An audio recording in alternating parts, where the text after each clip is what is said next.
Hello दोस्तों, आज मैं आपको जो कहानी सुनाने जा रही हूँ, ये कहानी है जादुई 3 गुलाबी नदी के जादू की। तो चलिए दोस्तों, देखते हैं आज की ये कहानी। बहुत समय पहले की बात है। बिहार के एक छोटे से गांव में 3 सहेलियाँ काजल, प्रिया और शनाया साथ में रहती थीं। तीनों में बहुत ही गहरी दोस्ती थी। वो तीनों हमेशा एक साथ ही रहती थी। वो कहीं भी जाती तो तीनों हमेशा साथ ही जाया करती थी। तीनों सहेलियों में शनाया सबसे ज्यादा समझदार और दयालु थी। एक बार की बात है। अरे काजल और शनाया, तुम्हें पता है, मैंने सुना है गांव के किनारे पर जो जंगल है, वहाँ जादुई गुलाबी नदी बहती है। सुना तो मैंने भी है, लेकिन वो जंगल बहुत ही खतरनाक है, जिस वजह से आज तक उस गुलाबी नदी तक कोई भी नहीं पहुंच पाया है। क्यों ना हम तीनों मिलकर उस जंगल में जाकर उस जादुई नदी को ढूंढते हैं। अरे जरा सोचो, अगर हमें वो जादुई गुलाबी नदी मिल गई तो हम बहुत जल्दी माला माल हो जाएंगे। क्यों शनाया, तुम क्या कहती हो? यार वो तो है, लेकिन मुझे बहुत डर लग रहा है। ये काम इतना आसान भी नहीं है, इसमें खतरा भी बहुत है। यार शनाया, तू भी ना हर काम में ही डरते रहती है। अरे रिस्क के बिना किसी काम को करने में मजा ही कहाँ है। वो कहते हैं ना, रिस्क में ही इश्क है। चलो चलकर देखते हैं, कोशिश करने में हर्ज ही क्या है। ठीक है, तुम इतना बोल रही हो तो एक बार चलकर देखते हैं। तुम लोगों के लिए तो मेरी जान भी हाजिर है। फिर तीनों सहेलियाँ जोर जोर से हंसने लगती हैं और फिर जंगल की तरफ निकल जाती हैं। काफी दूर तक चलने के बाद भी उन्हें जादुई गुलाबी नदी कहीं नजर नहीं आती और वो लोग जंगल में काफी देर तक चलने के बाद बहुत ही ज्यादा थक जाते हैं। यार, अब मुझसे और चला नहीं जाएगा, मेरे पैरों में बहुत दर्द हो रहा है। थक तो हम सब भी गए हैं, लेकिन यार जब हम सब इतनी दूर आ ही गए हैं तो बिना उस जादुई गुलाबी नदी को ढूंढे वापस नहीं जा सकते। चलो थोड़ी देर के लिए इस पेड़ के नीचे बैठकर आराम करते हैं। हाँ ठीक है, चलो। और फिर तीनों सहेलियाँ एक पेड़ के नीचे बैठकर आराम करने लगती हैं। तभी उन्हें वहाँ एक शेर की दहाड़ने की आवाज सुनाई देती है। दोस्तों, अब जल्दी करो, अब यहाँ रुकना खतरों से खाली नहीं है। हमें जल्दी इस जंगल से निकलना होगा। और फिर तीनों भागते हुए वहाँ से काफी दूर निकल जाती हैं। लेकिन उन्हें जादुई गुलाबी नदी कहीं भी दिखाई नहीं देती। यार, हम इस जंगल में तो फंसते ही चली जा रही हैं। कितनी देर हो गई, लेकिन हमें यहाँ जादुई गुलाबी नदी तो क्या, कोई मामूली नदी भी नहीं दिखाई दे रही है। अब हम इस जंगल से बाहर कैसे निकलेंगे? दोस्तों, मुझे माफ कर दो, अब तो मुझे भी डर लगने लगा है। अब मुझे यकीन हो गया है कि कोई जादुई गुलाबी नदी नहीं है, बल्कि ये सब अंधविश्वास है और हम उन्हें सच मानकर इस घने जंगल में आ गए। अब हमारा क्या होगा? अब हम घर कैसे जाएंगे? नहीं यार, ऐसे मत बोलो। लोग बिना वजह ऐसे ही कुछ नहीं बोलते हैं। उनकी बातों में कुछ न कुछ सच्चाई जरूर होती है। गुलाबी नदी है, तभी तो लोग उनका जिक्र करते हैं। और मुझे लगता है गुलाबी नदी यही कहीं है। तुम्हें अगर यकीन है तो तुम ही ढूंढो। मैं तो बहुत थक गई हूँ, मैं यहाँ बैठकर आराम करती हूँ। अब हमें इस जंगल से वापस जाने का रास्ता ढूंढना होगा। तभी शनाया को पानी के सरसराहट की आवाज सुनाई देती है। दोस्तों, तुम्हें पानी के बहने की आवाज सुनाई दे रही है ना? समझो जादुई गुलाबी नदी मिल गई। हाँ, आवाज तो पानी के बहने की ही आ रही है। फिर चलो आवाज की तरफ बढ़ते हैं। समझो मिल ही गई जादुई गुलाबी नदी।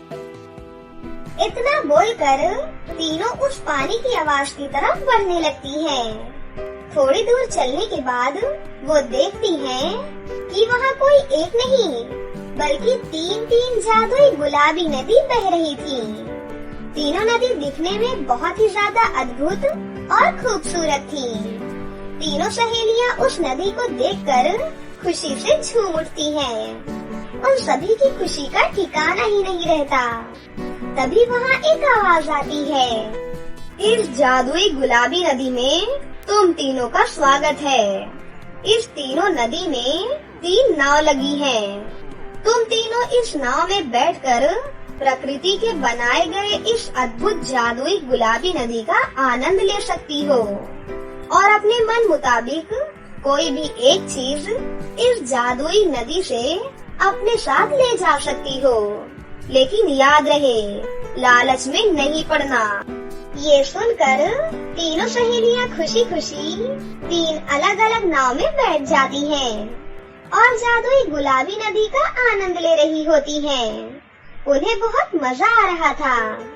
पहली नदी में शनाया जाती है। उस पहली नदी के पानी में खूब सारे कीमती मोतियों की माला बह रही थी। तभी पहली नदी में से आवाज आती है, शनाया, तुम इस जादुई गुलाबी नदी में बह रहे जादुई मोतियों की माला में से कोई एक माला अपने साथ ले जा सकती हो। ये सुनकर शनाया उस नदी का शुक्रिया अदा करके एक जादुई मोतियों की माला अपने लिए ले लेती है। वहीं दूसरी गुलाबी नदी में प्रिया जाती है। प्रिया को उस नदी में बहुत सारे सोने के बिस्किट मिलते हैं। तभी जादुई दूसरी गुलाबी नदी बोलती है, प्रिया, इस जादुई गुलाबी नदी में जो सोने के बिस्किट बह रहे हैं, उसमें से कोई भी एक बिस्किट तुम अपने पसंद का अपने साथ ले जा सकती हो। ये सुनकर प्रिया मन ही मन सोचती है, ये जादुई नदी तो हमें बेवकूफ बना रही है। हम इतनी दूर से इतना खतरा उठाकर यहाँ सिर्फ एक बिस्किट लेने थोड़ी ना आए हैं। मैं तो यहाँ से बहुत सारे सोने के बिस्किट अपने साथ लेकर जाऊंगी। और फिर प्रिया उस नदी के सारे सोने के बिस्किट अपनी नाव में उठाकर रखने लगती है। वहीं तीसरी जादुई नदी में काजल जाती है। उस तीसरी जादुई नदी में से बहुत सारे चमचमाते हुए हीरे बह रहे होते हैं। तभी तीसरी नदी में से आवाज आती है, काजल, इस जादुई गुलाबी नदी में बह रहे इन हीरों में से तुम कोई भी एक हीरा अपने साथ अपने घर ले जा सकती हो। बस एक ही हीरा? एक हीरे से क्या होगा? मैं तो इस नदी से अपने साथ बहुत सारे हीरे लेके जाऊंगी। हाँ। इतना बोलकर काजल भी अब उस जादुई नदी का सारा हीरा निकालकर अपनी नाव में रख लेती है। थोड़ी देर में शनाया की नाव तो सही सलामत नदी के किनारे वापस पहुंच जाती है। लेकिन वहीं प्रिया और काजल की नाव बिस्किट और हीरो के वजन की वजह से नदी में डूबने लगती है और दोनों जोर जोर से चिल्लाने लगती हैं। बचाओ, बचाओ, प्लीज हमें कोई बचाओ। शनाया, प्लीज हमें बचा लो, वरना हम डूब जाएंगे। बचाओ, बचाओ, जल्दी से कोई मुझे इस नदी से बाहर निकालो, वरना मैं डूब जाऊंगी। शनाया, शनाया, कहाँ हो तुम? प्लीज बचा लो मुझे, बचाओ, मैं डूब रही हूँ। प्लीज भगवान, हमारी हेल्प करो। तभी शनाया देखती है कि प्रिया और काजल की नाव तो जादुई सोने के बिस्किट और हीरो से भरी पड़ी है। ये सब देखकर शनाया बोलती है, अरे ये क्या तुम दोनों को याद नहीं रहा कि इस जादुई गुलाबी नदी ने हमें लालच करने से मना किया था? फिर तुमने ऐसा क्यों किया? यार, हम यहाँ डूब रहे हैं और तुम हमें बचाने की जगह सवाल जवाब कर रही हो। अरे पहले कुछ भी करके हमें यहाँ से बाहर निकालो, वरना हम डूब जाएंगे। शनाया अपनी दोनों सहेलियों को डूबता हुआ देख हाथ जोड़कर उस जादुई गुलाबी नदी से विनती करती है, हे जादुई गुलाबी नदी, मेरी दोनों सहेलियों से बहुत बड़ी गलती हो गई। कृपया इन्हें माफ कर दीजिए। इन दोनों दोनों की तरफ से मैं आपसे तहे दिल से माफी मांगती हूँ। प्लीज कृपया करके इन्हें बचा लीजिए, प्लीज जादुई गुलाबी नदी। तभी फिर से वहाँ एक आवाज आती है, प्यारी शनाया, तुम एक बहुत ही अच्छी लड़की हो। तुम ईमानदार के साथ साथ बहुत ही दयालु भी हो, लेकिन तुम्हारी ये दोनों सहेलियाँ बहुत ही लालची हैं। मैं तुम्हारी लालची सहेलियों की तो कोई मदद नहीं कर सकती, लेकिन अगर तुम चाहो तो तुम इनकी मदद जरूर कर सकती हो। मैं? पर वो कैसे? शनाया, तुम्हें जो मोतियों की माला मिली है वो कोई मामूली माला नहीं, बल्कि एक जादुई माला है। तुम उस माला से जो कुछ भी मांगोगी तुम्हें वो मिल जाएगा। आपका बहुत बहुत धन्यवाद जादुई नदी। हे जादुई मोतियों की माला, मेरी दोनों सहेलियों को मेरी नाव में ले आओ। शनाया के इतना बोलते ही उसकी दोनों सहेलियाँ उसकी नाव में आ जाती हैं। मुझे माफ कर दो शनाया, तुम बिल्कुल सही कहती हो। हमें कभी लालच नहीं करनी चाहिए। आज मेरी लालच की वजह से मेरी जान ही चली जाती। अब से मैं कभी लालच नहीं करूँगी, कभी नहीं। हाँ शनाया, अब से मैं भी लालच कभी नहीं करूँगी। तुमने हम दोनों की जान बचाई, तुम्हारा बहुत बहुत शुक्रिया। ये सब सुनकर शनाया बहुत खुश हो जाती है और जादुई माला से कहती है, हे जादुई मोतियों की माला, हमें हमारे घर पहुंचा दो। शनाया के इतना कहते ही वो तीनों अपने घर वापस आ जाती हैं और फिर हंसी खुशी एक साथ अपनी जिंदगी जीने लगती हैं। एक गांव में कनिका और काजल नाम की दो सहेलियां रहती थीं। वो दोनों ही अनाथ थीं और दूसरों के घरों में काम किया करती थीं और उसी से अपना गुजारा किया करती थीं। कनिका बहुत ही ईमानदार लड़की थी। वो हमेशा दूसरों की मदद किया करती थी, लेकिन वही काजल बहुत ही चालाक लड़की थी और कनिका के सारे पैसे चुरा लिया करती थी। एक दिन काजल कनिका के सारे पैसे चुरा लेती है। अरे मेरे पास तो 1 रुपया भी नहीं है। ऐसे ही कुछ दिन बाद काजल फिर से कनिका के सारे पैसे चुरा लेती है और अपने लिए अच्छे अच्छे कपड़ों की शॉपिंग कर लेती है और होटल्स में जाकर भर पेट खाना खाती है। आज तो घर में खाने के लिए कुछ भी नहीं है। मैं एक काम करती हूँ, बाजार से ही कुछ लेकर आती हूँ। फिर कनिका अपना पर्स चेक करती है। हे भगवान, इसमें तो एक भी पैसे नहीं है। मैंने तो कल ही इसमें पैसे रखे थे, कहाँ चले गए अचानक? काजल, मेरे पैसे तुम निकालती हो क्या? हे भगवान, तूने मुझे चोर समझ रखा है क्या? मैं तेरे पैसे क्यों लूंगी? अरे अरे नहीं बहन, इसमें चोर वाली कौन सी बात है? मैं तो पूछ ही रही थी ना। अरे मैंने तेरा कोई पैसा नहीं लिया और आज के बाद मुझसे ये पूछना भी मत, ठीक है? ठीक है बहन, लेकिन मुझे कुछ पैसे उधार दे दो, मैं कुछ खाने के लिए लेकर आती हूँ। मेरे पास कुछ भी नहीं है। ओहो, पैसे तो मेरे पास भी नहीं है, सब पैसे खर्च हो गए हैं। और मैंने तुझे घर खर्च के लिए भी कुछ पैसे दिए थे ना, तूने वो भी खर्च कर दिए। अब इतने पैसे मैं कहाँ से लेकर आऊंगी? अब क्या करूँ बहन, घर में खाने के लिए कुछ भी नहीं है, कहाँ से लेकर आऊंगी? मुझे तो बहुत भूख लगी थी। जब मैं काम से आ रही थी तो एक मंदिर के बाहर मुफ्त में खाना मिल रहा था, मैंने तो वहीं पर कुछ खा लिया। अब तो देख कि तुझे क्या करना है। कनिका अपना थैला उठाकर बाजार की ओर चलती है। भैया, थोड़ा सा राशन उधार दे दो, अगले महीने आपके सारे पैसे चुका दूंगी मैं। अरे बहन, हमारी दुकान पर उधार मांगकर हमें शर्मिंदा मत करो। हम किसी को उधार नहीं देते। अगर पैसे नहीं दे सकती तो यहाँ से चली जाओ। कनिका बिना सामान लिए अपने घर वापस आ जाती है और पानी पीकर ही सो जाती है। इसी तरह काफी दिन बीत जाते हैं। काजल रोज रोज घर से बाहर खाना खाती रहती थी, वहीं कनिका बिना खाए पिए सो जाया करती थी। एक दिन काजल काम करके घर लौट रही थी तभी रास्ते में दो औरतें बातें कर रही थीं। अरे बहन, हमारे पास वाले जंगल में दो जादुई रास्ते हैं। एक रास्ते पर जाने से हमें बहुत सारी धन दौलत मिलती है। उसके बाद हमें जिंदगी भर काम करने की कोई जरूरत ही नहीं पड़ती। अरे ये तुम कैसी बातें कर रही हो? ऐसा भी होता है क्या आजकल? हाँ बहन, बिल्कुल, लेकिन वहाँ जाना बहुत कठिन है। सुना है एक बार कोई चला गया था वहाँ पर, लेकिन वापस लौटकर नहीं आया। काजल ये सारी बातें सुन लेती है और बहुत ही ज्यादा खुश हो जाती है। मैं भी उन जादुई रास्तों पर जरूर जाऊंगी और वहाँ से सारी धन दौलत उठाकर अपने साथ ले आऊंगी।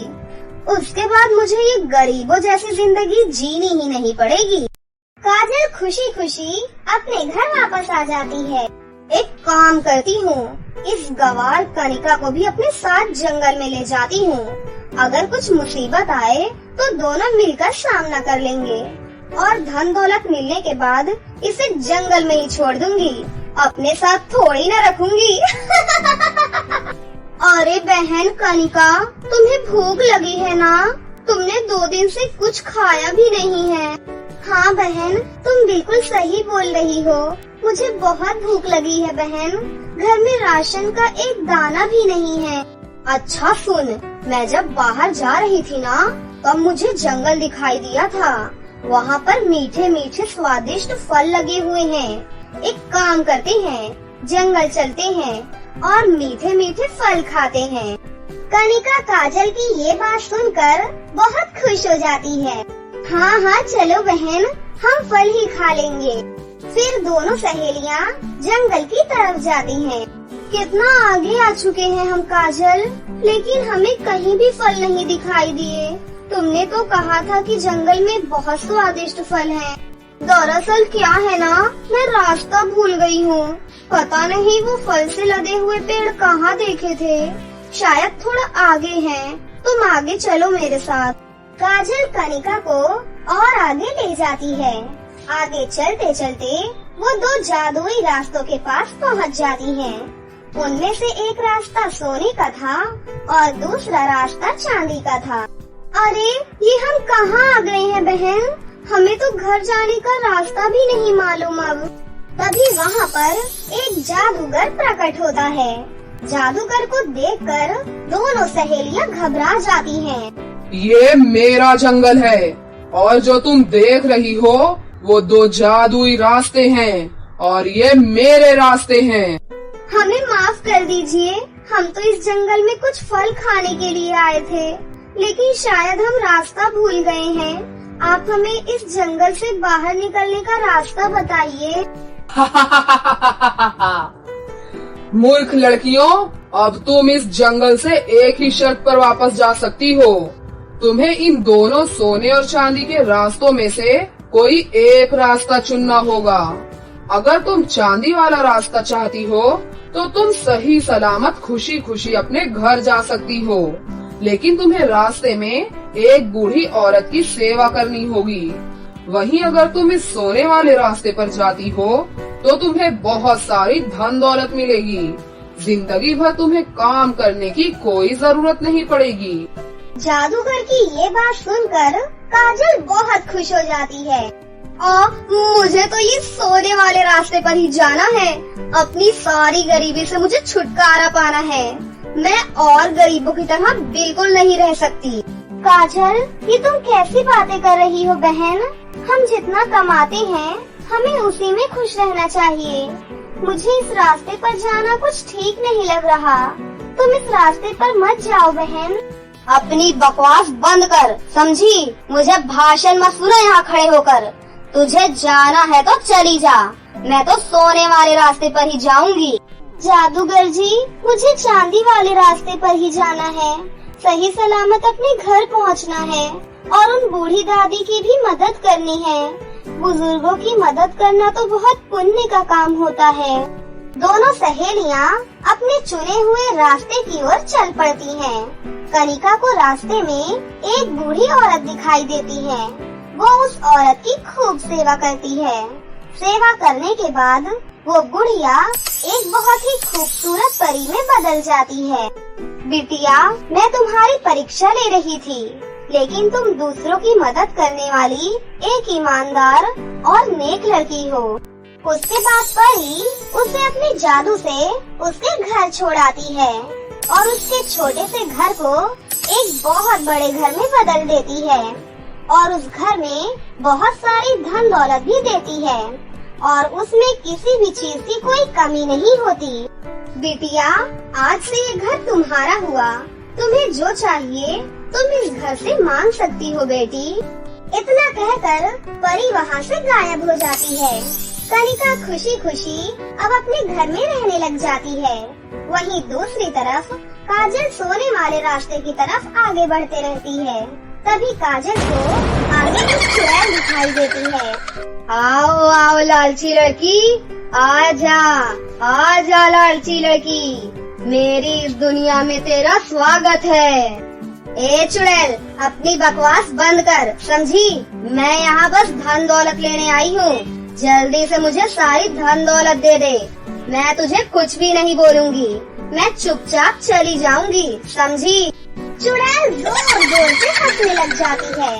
पागल लड़की, इस जादुई सोने के रास्ते पर जो भी लालची इंसान आता है वो कभी वापस नहीं जाता। सारी जिंदगी मेरा गुलाम बनकर रहता है। उसके बाद चुड़ैल काजल को अपनी जादुई गुफा में ले जाती है। उस गुफा से बाहर आना बहुत मुश्किल था और वो चुड़ैल काजल की खूब पिटाई करती है। अब काजल उस गुफा के अंदर सारी जिंदगी रो रो कर और चुड़ैल की गुलाम बनकर बिताती है। बहुत समय पहले की बात है। किशोरपुर नामक गांव में टीना और मीना नाम की दो सहेलियां रहती थी। एक बार मीना पानी लेने के लिए जंगल के एक कुएं के पास जा रही थी। तभी उसे एक नदी दिखाई देती है, तो वो वहाँ रुक जाती है और कहती है, अरे अचानक से ये नदी यहाँ कैसे आ गई? मैंने तो पहले कभी ये नदी नहीं देखी। इसका पानी कितना साफ है। क्यों ना आज मैं इस नदी से पानी ले जाऊं। मीना जैसे ही नदी के करीब जाती है, वो नदी मीना को अपनी तरफ खींच लेती है और घर में उसकी सहेली टीना उसका इंतजार कर रही होती है। ये मीना कहाँ रह गई? उसने पानी लाने में कितना वक्त लगा दिया। कहीं वो किसी मुसीबत में तो नहीं फंस गई। मुझे जाकर उसे ढूंढना चाहिए। ये कहकर टीना मीना को ढूंढने के लिए जंगल की तरफ जाने लगती है। जंगल में पहुंचकर टीना को मीना का घड़ा दिखाई देता है। अरे ये घड़ा तो मीना का है, पर मीना कहाँ है? वो अचानक से कहाँ चली गई? टीना ये सोच ही रही होती है कि वहाँ पड़ा एक पत्थर बोलने लगता है। सुनो टीना, मीना को मायावी नदी ने खा लिया है। अब मीना कभी वापस नहीं आ पाएगी। इस जंगल में हर साल एक मायावी नदी आती है और जो भी उसके पास जाता है वो उसका शिकार करके वापस चली जाती है। क्या मीना को मायावी नदी ने खा लिया? अब क्या होगा? मुझे अपनी सहेली को वापस लाना है। प्लीज मुझे बताओ, मैं मीना को कैसे बचाऊं? मुझे कैसे भी करके मीना को उस नदी से निकालना ही होगा। एक रास्ता है मीना को वापस लाने का। आज रात में यहाँ से दूसरी नदी जाएगी, सुनहरी नदी। अगर तुम उस नदी को सोने और चांदी के दोनों घड़े दे दोगी तो वो तुम्हारी सहेली को वापस कर देगी। पर मुझे वो घड़े कहाँ से मिलेंगे? उन घड़ों के लिए मुझे क्या करना होगा? पहला घड़ा तुम्हें इस जंगल की परी के पास मिलेगा और दूसरा घड़ा तुम्हें इस जंगल की बुरी जादूगरनी के पास मिलेगा। अगर वो घड़ा लाने में तुम कामयाब होती हो तो तुम अपनी सहेली को बचा लोगी। मैं वो घड़े कैसे भी करके लेकर आऊंगी। अब मैं चलती हूँ। तुम्हारा बहुत बहुत शुक्रिया मेरी मदद करने के लिए। ये कहकर टीना वो घड़े लेने के लिए जंगल की परी के पास पहुँचती है। परी जी, मैं बहुत मुसीबत में हूँ, प्लीज मेरी मदद करिए। मेरी सहेली मीना मायावी नदी का शिकार बन गई है। मुझे उसे कैसे भी करके वापस लाना है। उसके लिए मुझे वो सोने और चांदी के घड़े चाहिए। तुम शायद जानती नहीं, उस नदी से कभी भी कोई बाहर नहीं आ पाया, क्योंकि किसी की भी हिम्मत नहीं हुई कि वो जंगल की उस बुरी जादूगरनी के पास जाए। अगर मैं तुम्हें सोने का घड़ा दे भी दूं, पर तब भी तुम उस जादूगरनी से चांदी का घड़ा नहीं ला पाओगी। परी जी, मुझे अपनी सहेली को बचाना है, इसलिए मैं उस जादूगरनी के पास जाऊंगी और वो घड़ा जरूर लेकर आऊंगी। अगर ऐसी बात है तो मैं तुम्हें वो घड़ा दे रही हूँ ताकि तुम अपनी सहेली को बचा पाओ। शुक्रिया परी जी, अब मैं चलती हूँ। टीना वो सोने का घड़ा लेने के बाद जादूगरनी के पास जाती है। कौन हो तुम और मेरे इस जंगल में क्या कर रही हो? क्या तुम्हें मुझसे डर नहीं लगता? मेरा नाम टीना है। आज मायावी नदी मेरी सहेली मीना को अपने साथ ले गई। मुझे मीना को वापस लाना है, जिसके लिए मुझे चांदी का घड़ा चाहिए। तुम तो बहुत बहादुर हो, जो बिना डरे मेरे पास आ गई। ठीक है, मैं तुम्हें वो घड़ा दे रही हूँ और आशा करूँगी कि तुम्हें तुम्हारी सहेली मिल जाए।